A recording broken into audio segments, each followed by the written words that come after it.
Hi, I'm Dave Juvet. I'm a Senior Vice President with the Business and Industry Association, and welcome to BIA Perspective. This is a bi-monthly program brought to you by the Business and Industry Association, which is New Hampshire's statewide Chamber of Commerce. Our mission is to support a healthy climate for job creation and a strong New Hampshire economy. We're going to be talking about a number of public policy issues throughout the year, and the one we have chosen today should be of interest to almost anyone. It's one of the hottest issues in the legislature this session, and it is paid family leave. With me today, I have two guests. Susannah Chance is the Vice President for Human Resources at Work Opportunities Unlimited, and Charla Stevens is an employment attorney with McLean Middleton. Susannah is also the chair of BIA's HR, Healthcare, and Workforce Development Committee, and Charla serves as the vice chair. So, ladies, thank you for being with us. Thank you. Thanks.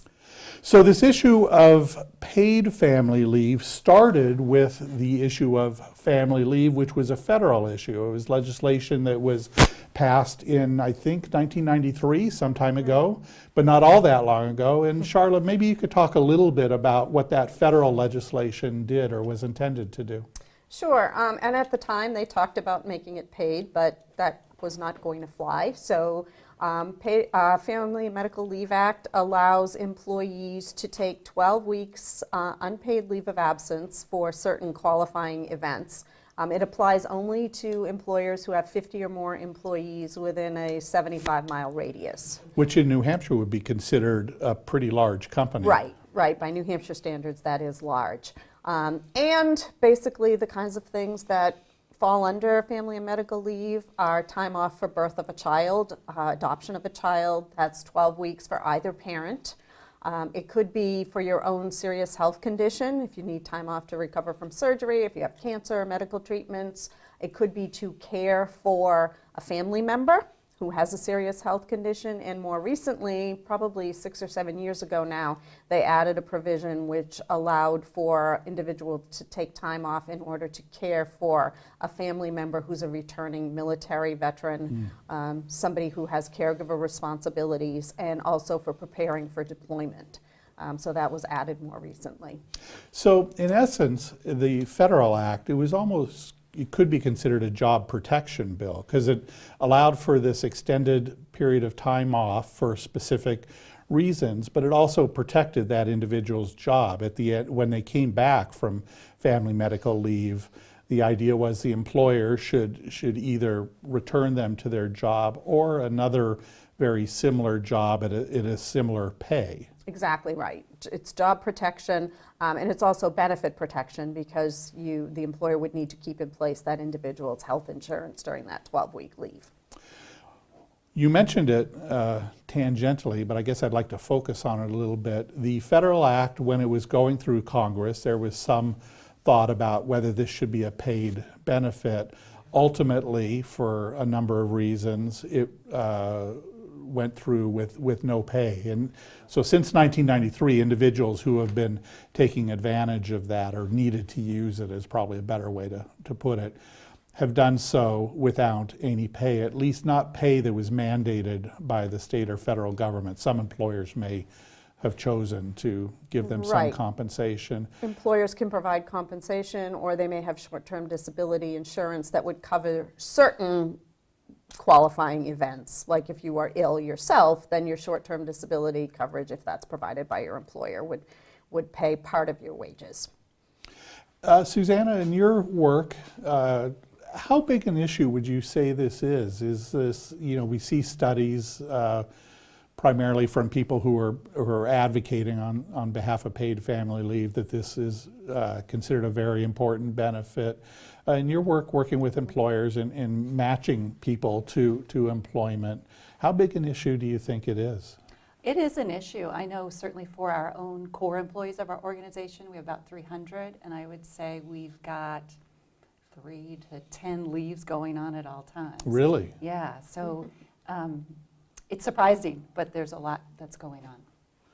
So let's talk about the legislation now. Well, actually, before we get into the legislation this session, I think we should take a step back and talk about what happened last session in 2018, because there was a significant effort to pass a paid family leave benefit. Right. It had a lot of activity in the House. It survived 3 House votes, passed the House, and went over to the Senate, where it lost a little traction, and it was eventually killed.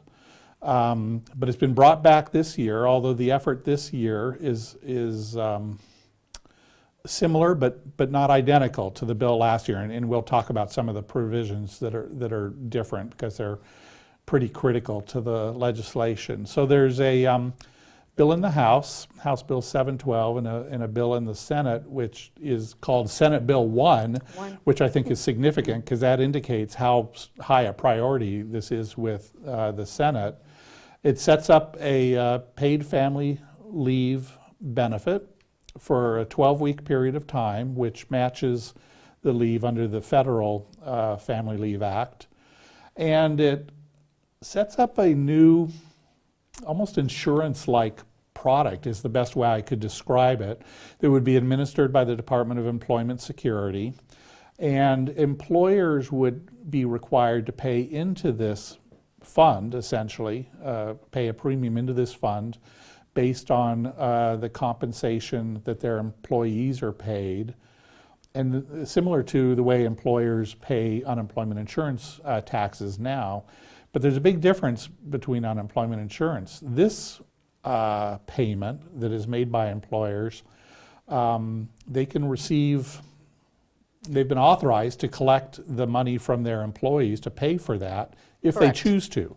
They're not required to, but if they choose to, they could collect the entire amount from their employees, or they could come up with a benefit, a 50-50 match. Company pays half and the employees pay half. The legislation leaves that up to the employers.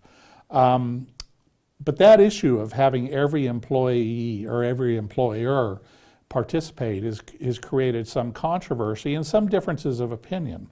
There are those like the BIA that would prefer that any type program like this not be a mandated program, so employers could feel free to decide whether or not they want this as a benefit for their employees. They could decide whether they want to pay for it or whether they want their employees to pay for it. There are others who feel differently. They feel like in order for the program to work, there needs to be a large body of people participating in the program, and it's hard to actuarially determine what the benefit cost or the premium cost should be if you don't really know how many people are going to be in the program. So Charla, talk a little bit about this, because I know you and I discussed it before, and there are differences of opinion on how to set that up. Well, I think part of the concern to make it voluntary or allow for an opt-out is the unpredictability, as you say, of the size of the pool of individuals who are going to be paying in for the benefits to come out of. And then there's always that concern that individuals might decide, well, I'm planning to have a baby, so I'll opt in now.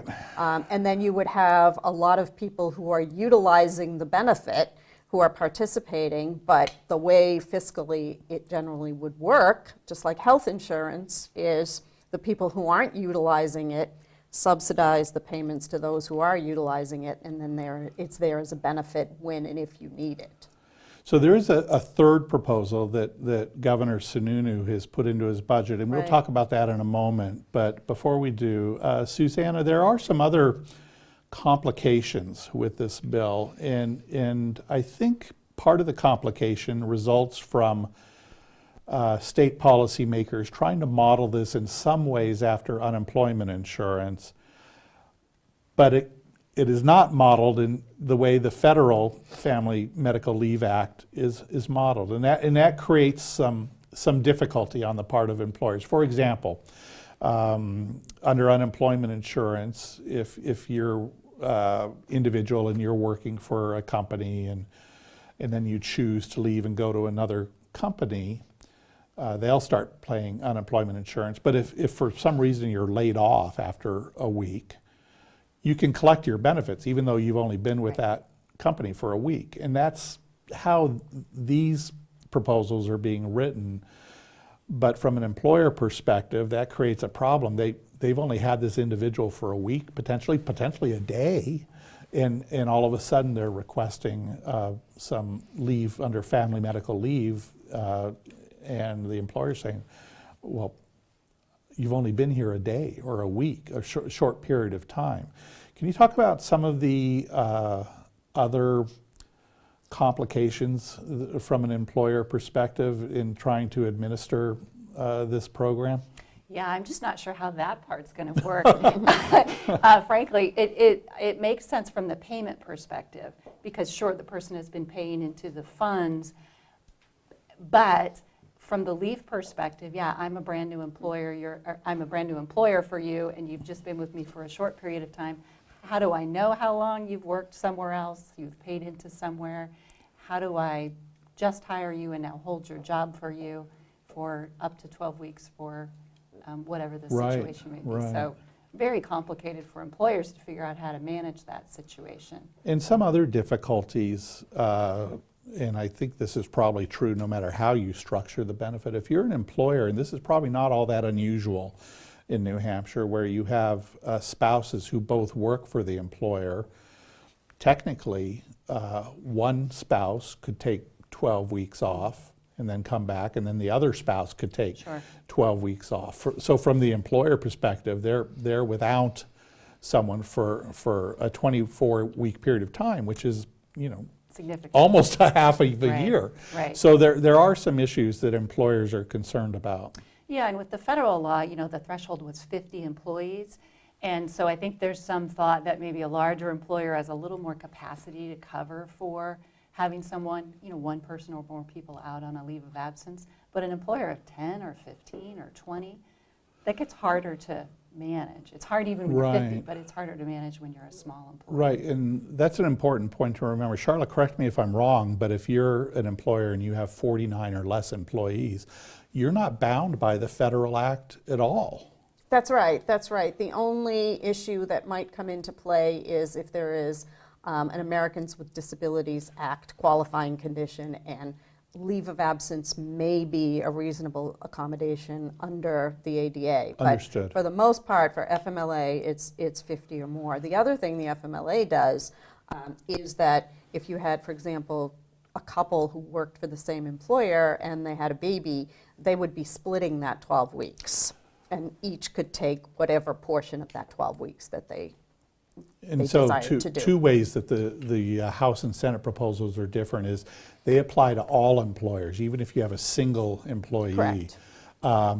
There are some differences. The House version of the bill does not have job protection components as a part of it. They go with the federal job protection component of 50 employees or more. If you're under that, you don't have job protection in the House version. The Senate version has job protection for employees down to companies of 20 employees or more. So there are some differences in that regard. Let's talk a little bit about the governor's proposal, because he's going in a far different direction. Very different. He has suggested or proposed an alternative that he's built into his budget. And his idea was to take the combined resources of state employees in New Hampshire and state employees in Vermont, combine them, which equals about 18,000 potential covered lives, and use that as the synergy to get private sector insurance companies to write a product that would become an employee benefit for state employees in Vermont and in New Hampshire. And then his idea is, once that program is established, private sector companies, if they chose to, could buy into the program. I think if you were an employer of 20 or more, you could get the same premium cost as the state employee cost. If you were a smaller employer, your benefit or your premium cost would be higher. And if you were an individual, he even allows individuals to buy into this, it would be a higher rate still. But it is a voluntary component. But for advocates of the House or Senate plan, they're saying, well, it's voluntary, but that's the flaw, in that there will still be many people throughout the state, probably smaller employees of smaller employers, smaller businesses, that still don't have this paid benefit, and there are impacts on their family lives because of that. So there's this interesting political dynamic that's going on in the legislative session now, and we'll find out what prevails, the governor's plan or the House or Senate plan. And I think one of the concerns with the governor's plan for smaller employers or individuals is, what is the cost of this benefit going to be? Under the House and Senate plans, there's a percentage of income that it's going to be withheld to pay for the plan, but will it be affordable? And I think that some small employers liked the idea of a paid family leave insurance plan because it was more affordable for them to be able to provide this benefit for their employees. And at this juncture, what is the cost of, we'll have to wait and see, Right. frankly, what those insurance companies bid. Right. We're waiting and seeing in a lot of areas. Let's That's very true. update That's very our true. viewers on where these bills are. The Senate bill has passed the Senate. Right. It has passed the House Labor Committee and will be voted on by the House soon. So we'll get an idea where that's going. The House bill has also been passed by the House Labor Committee, has already had a full House vote and passed, and has now been sent to House Finance. Ultimately, I think these two bills will be merged somehow and built into the budget. And it remains to be seen what House and Senate leaders decide to do about the governor's proposal. You know, an interesting component we haven't brought up about this issue is that obviously it's an issue of importance, as you mentioned, Susannah, to a lot of employees. It's also an issue of importance to a lot of employers because they're having to compete, especially employers in the southern part of the state, with other states like Massachusetts, for example, that has already passed a Paid Family Leave Act. They're trying to compete for those same employees, and so they're feeling some pressure by our state right now not having anything. Similarly, if you go the voluntary route, which in the spirit of transparency, I should say BIA supports that voluntary component, it could be disadvantageous to the smaller business community because they may feel they can't compete with larger companies who can more easily afford to pay for that type of benefit, and everybody is competing for employees. So there's a lot to consider in this. And currently, there's not that type of coverage available on the open market in New Hampshire. You can't, if you're an employer, purchase a plan that's comprehensive enough to cover all the types of leave that the paid family leave insurance. For example, one of the big issues in New Hampshire is an older generation. We're an older state, so we have a lot of people who are caring for elder parents, and you may be able to take family and medical leave time to do that, but that's unpaid, and a short-term disability policy or that type of coverage is not going to cover that. So it's either out of pocket for the employer or the individual goes unpaid. And one of the issues is workforce retention. So, you know, you run the risk of losing employees who need to quit their jobs because they have to take care of elderly parents. It's an issue, this issue crosses party lines. The governor is obviously a Republican, and he recognized the importance of the issue. In fact, in introducing his program, he said it's not a matter of if we should be having this, it's a matter of what type of benefit we should be having. And, you know, the House and Senate, Democrats control both those chambers, and they have their own ideas of how this should be. So it'll be an interesting couple of months as we see how they deal with this issue. And we just heard from the president in his budget that he has introduced a paid family leave component where it would provide 6 weeks of paid family leave for individuals who have either have the birth of a child or adoption, male and female, to cover that. So it will be interesting That's a to whole see nother how that all layer works out. Very complicated as for multi-state employers for all those things. Well, we need to draw this program to a close. I would like to thank you both, Susannah Chance and Charla Stevens, for being our guest, lending your expertise on this issue. Very much appreciate you being here. And I want to thank all of you for watching BIA Perspective, and we will be back shortly with a whole new list of public policy issues of interest to individuals and employers around the state. I'm Dave Juvet. Thanks very much.